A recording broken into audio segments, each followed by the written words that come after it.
Hi, my name is Simon Papendick, and with the help of my family and my brother John, we are on a mission to restore our James Silver Western Isles motor sailor built in 1948. As you can see from previous videos, we have removed much of the internal furniture to gain access to the inside of the hull. We inspect the condition of it, the planking and the ribs and the frames throughout the boat. What we have found so far is in the forward end of the boat there is not much work to be done, as the frames and the ribs are in good condition and will only need to be washed down and cleaned and then given a fresh coat of paint. That means primer, undercoat and gloss, which will either be cream or white.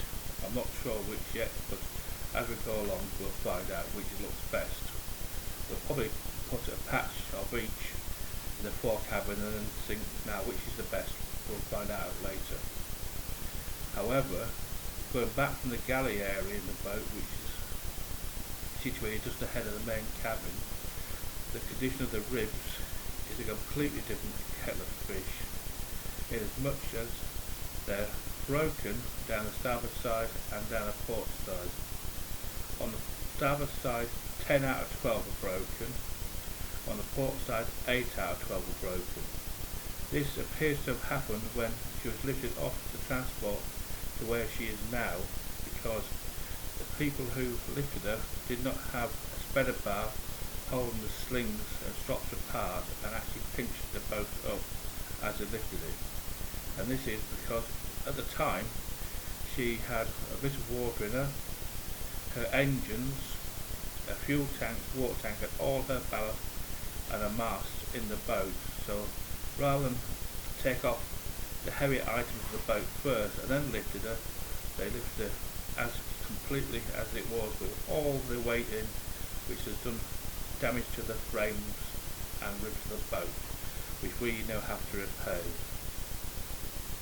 One thing we haven't got to look at so far is the hull and ribs behind the fuel and water tanks in the cockpit.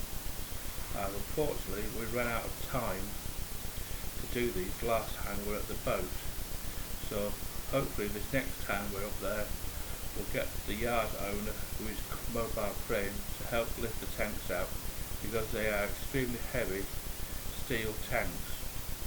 I do not think it's going to be an easy job just lifting them out of the boat by ourselves.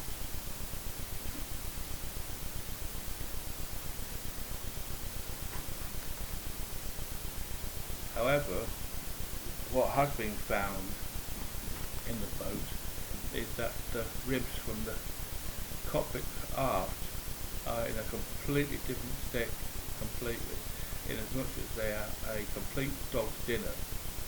They're doubled ribs, half ribs, sisters ribs on the starboard side, and it appears that it was, rather than replace the whole rib, which would have taken them covering boards off the deck and sliding new ribs in from above, they decided just to put short ribs in and nail them beside the broken ribs. In some cases the same thing has happened again. The rib is broken right where the original break was, so there's no strength in that part of the boat whatsoever.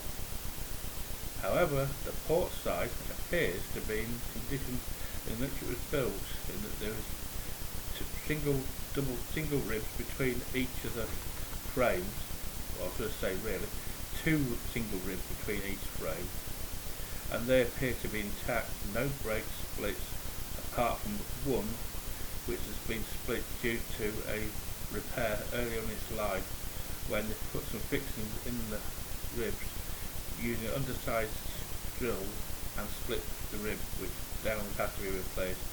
Otherwise the port side appears to be in good condition.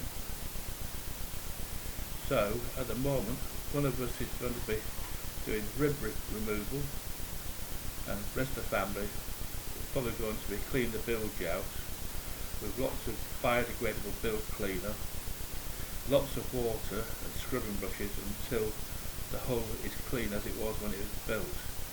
This is going to be a long arduous job, but as my build I apprenticed under said, If it's clean the bilge, you won't lose anything, and also it'll be a pleasant place to work in because you won't have any horrible smells to endure while you're working in the boat. So as he said, a clean boat is a good boat. So until it's time to see you again, I'm going to sign off, and in the meantime I will be doing short videos of the door repairs I'm doing at my workshop to get some of the doors sorted out before they're all put away after they're varnished until they'll be used, put back on the boat later in the restoration.